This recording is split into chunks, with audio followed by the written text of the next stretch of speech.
Should you visit Ecuador, at least in this last stretch of 2024? I've been wanting to answer this question for a while now, but there have been two things that have been holding me back, and one of these two things might actually be a big problem.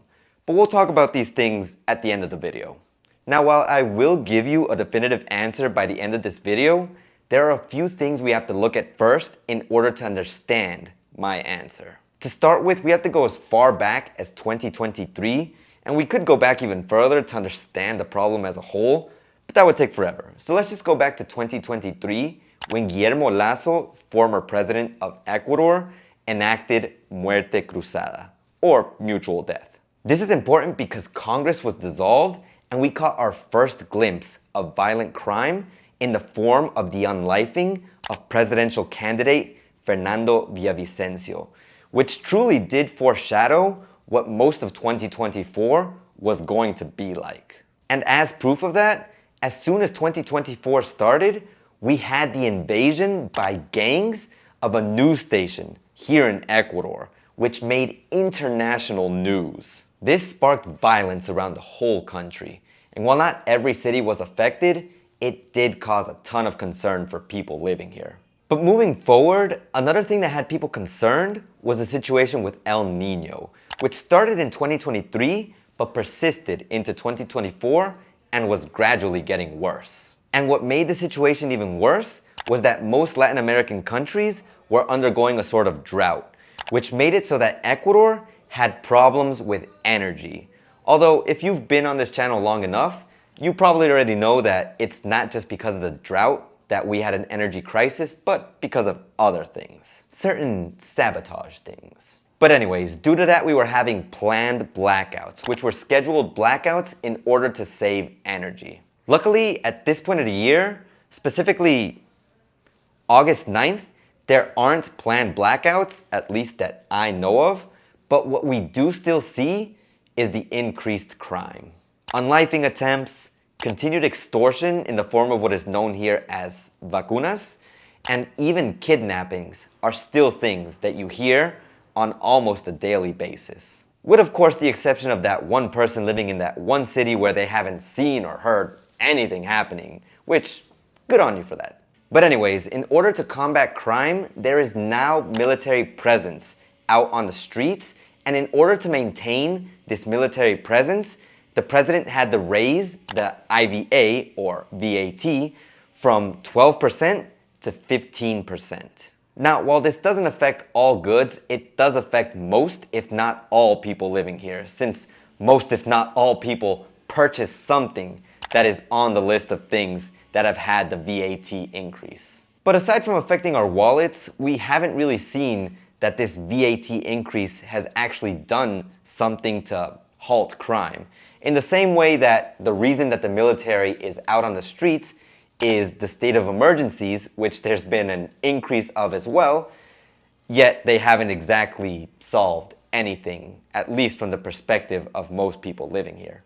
And now that we're on the topic of states of emergency, let's talk about the present. And just yesterday, August 8th, the president declared a curfew, limiting movement from 10 until 5 a.m. in some specific provinces and cities, which you'll see on screen right now. So now that we understand all of this, what is my definitive answer for visiting Ecuador? Well, I have a definitive quick answer and a definitive detailed answer. My definitive quick answer for anyone who's rushed is that yes, you should definitely visit Ecuador. Just make sure to use this list of places that have a curfew in order to guide yourself on places you shouldn't visit. Also, make sure to use other sources of media, YouTube channels that talk about Ecuador, maybe news sources of specific cities, in order to guide yourself on places that you shouldn't visit, since those channels should be talking about the specific places, and those news sources for that city will give you an idea of what those cities are like. Now, as for my definitive detailed answer, I want you to realize that Ecuador has never been a place that's been 100% safe. Unless you're talking about Galapagos, in which case that is, sometimes you can't even consider that to be Ecuador with how safe it is. But for most of Ecuador, Crime has always been a thing here. In the case of petty crime, you can mitigate that if you take the necessary precautions. I have talked about this in a previous video, which I do have to update at this point, but if you take the necessary precautions, you should be able to avoid most, if not all, petty crime. Alternatively, since we never know what may happen, it is a good idea to have insurance, and I recommend Safety Wing because Safety Wing has an add-on that gives you electronics theft protection, which for the most part is what people who are criminals here typically target whenever they commit petty crime, especially your phone, laptop, or any other piece of valuable technology that you may have. Now, if we're talking about violent crime, you have to understand that the majority of violent crime that happens here in Ecuador is typically a result of some kind of dealings that the person who is involved in the violent crime has with a drug gang or a mafia or something of the sort. In other words, if you don't associate yourself with a gang or a mafia or are out owing them money looking for drugs, then for the most part, you should be fine. And of course, there's a conversation to be had about mistaken identity or wrong place, wrong time. But at the point where we start to worry about that, you'd have to worry about that everywhere. And when you start worrying about that, no matter where you are, even in the country you're in, then your life is going to become truly a nightmare. Heck, if I wanted to start panicking, I could use something that happened really close to home as a reason to not be here. Because my best friend had something terrible happen to the person who he's with. And it didn't even happen to me. And I'm scared because of what happened. But that's not going to be the reason why I leave. Because I feel that if I take the necessary precautions, and I should definitely knock on wood just in case, if I take the necessary precautions, I should be fine. You never know, but like I said before, if you live your life in fear, if you live thinking that something is going to happen, it's going to be a nightmare. And to end my definitive, detailed answer, I want you to think about the following. Think about what you're comfortable with. How much exactly are you willing to put up with? Do the news reports about Ecuador seem worse than whatever your country is going through right now? Is it urgent for you to visit Ecuador right now? If your answer to all these questions lean in favor of Ecuador, then what's stopping you? I know I'm not. All I ask is if you do decide to come, please stay safe. Don't be overconfident. Take the necessary precautions. Use common sense.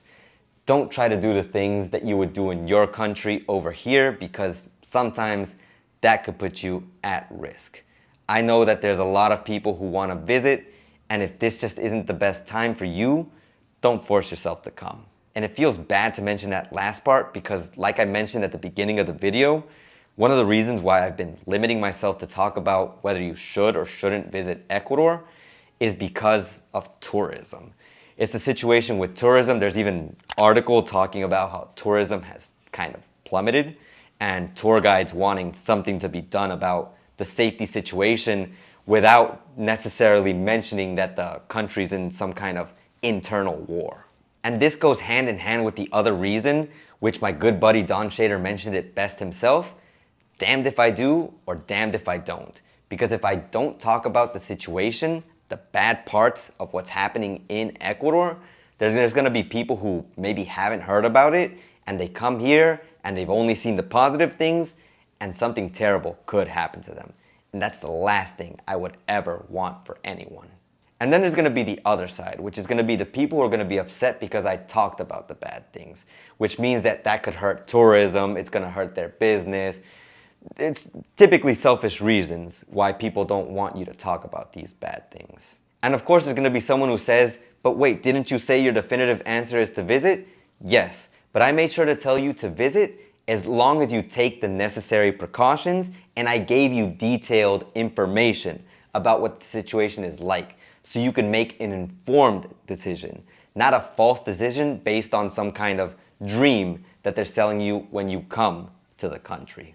So at the end of the day, I'm not going to make everyone happy, and that's okay.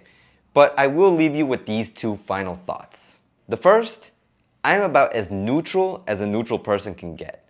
The main thing that is important to me for people who visit is to make sure that they're informed and that they're okay. And the second is to definitely watch this video next, which for now will be my do's and don'ts video, but I'll replace it at a later date with an updated safety tips for Ecuador video.